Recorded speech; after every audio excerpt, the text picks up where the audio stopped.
It happened a couple of years back, right across the street from my school during lunch hours. I was there in the cafeteria when it all started. There was this guy, see? Lived right across the street from the school. Always gave me the creeps. He was a registered sex offender, and he always had this weird look in his eyes when he watched us kids going to and from school. I remember seeing him at his window that day, just staring at us. Lunch was just like any other day, you know? We were all just hanging out, eating our food, talking about whatever. Then, out of nowhere, we heard this loud bang. It was so loud it shook the whole cafeteria.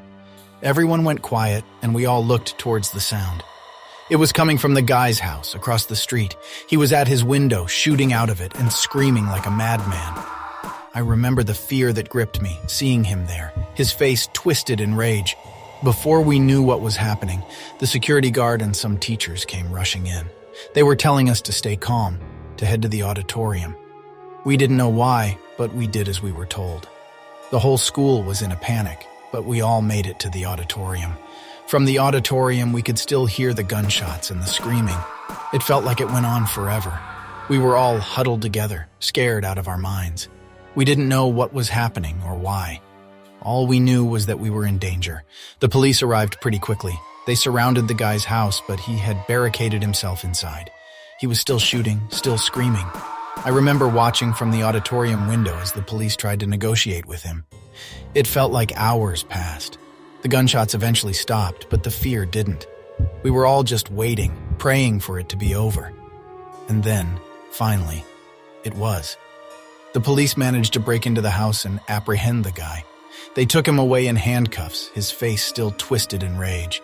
I remember the relief that washed over me, seeing him taken away. But the fear didn't leave. It stayed with us long after the guy was gone. The school was closed for a few days after that. When we came back, everything was different.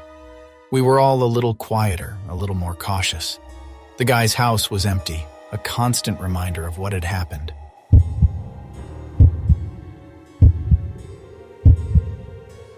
This happened at my school, Westridge High, a couple of years back.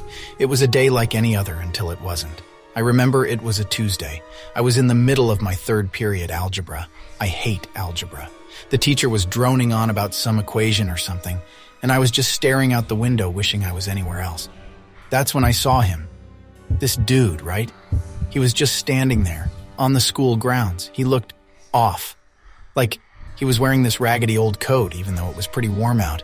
And he was just staring at the school building, not moving, not doing anything, just staring. I nudged my buddy, Jake, and pointed him out. Jake just shrugged and said, "Probably some homeless guy. Ignore him." But I couldn't. There was something about him that just felt wrong. Next thing I know, the guy starts walking towards the school. I remember feeling this chill run down my spine. I tried to tell the teacher, but she just shushed me and told me to pay attention to the lesson. So I sat there, watching as this guy got closer and closer to the school. Then he was inside. I don't know how he got past the office or anything, but there he was, walking down the hallway. And then he started screaming. I'll never forget that sound. It was like nothing I'd ever heard before. It was pure, raw terror. He was screaming that he was going to kill us all. Everyone in the class froze.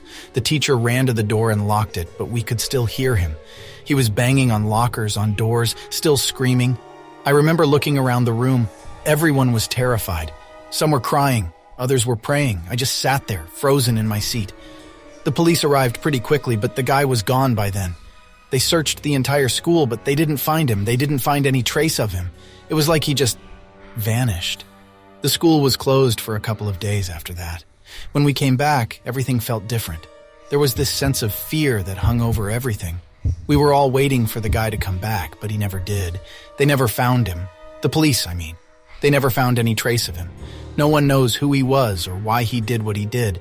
And that's the scariest part, you know? Not knowing. Not knowing who he was or why he wanted to hurt us. Not knowing if he'll ever come back. I still think about that day a lot. I still see that guy in my dreams sometimes. And I still wonder, you know? I wonder who he was. I wonder why he did what he did, and I wonder if he'll ever come back.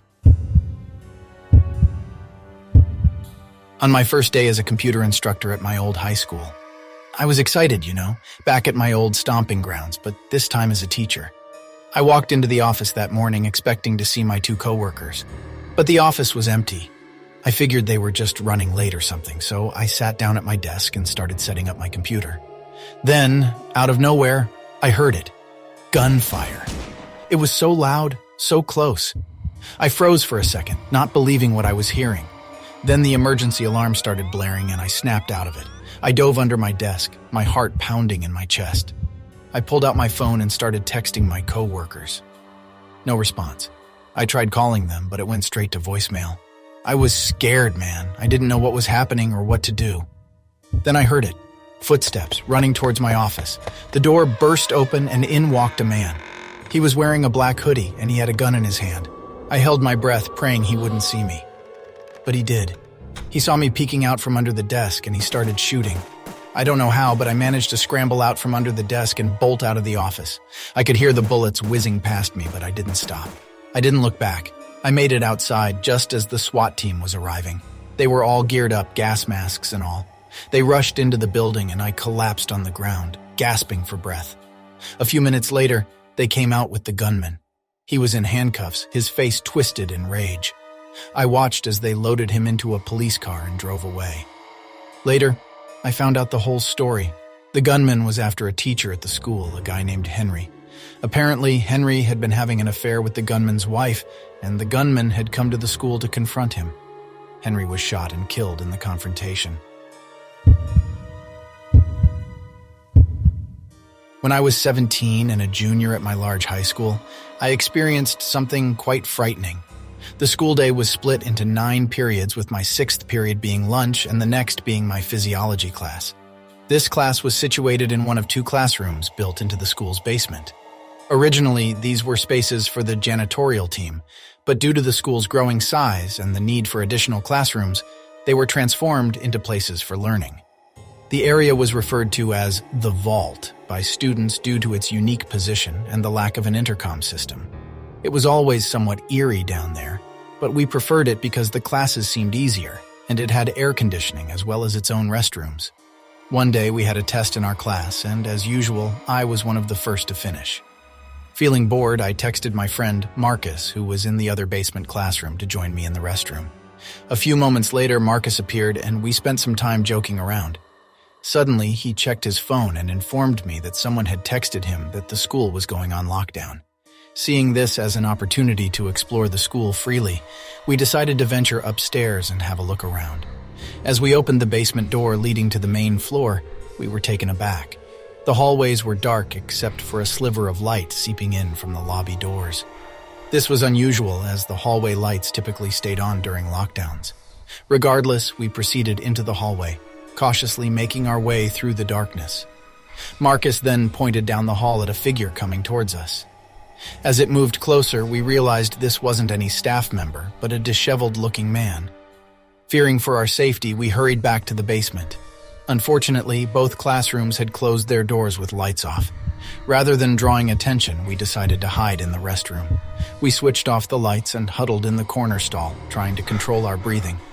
After a while, the restroom door cracked open, briefly illuminating the room before the darkness enveloped it once more.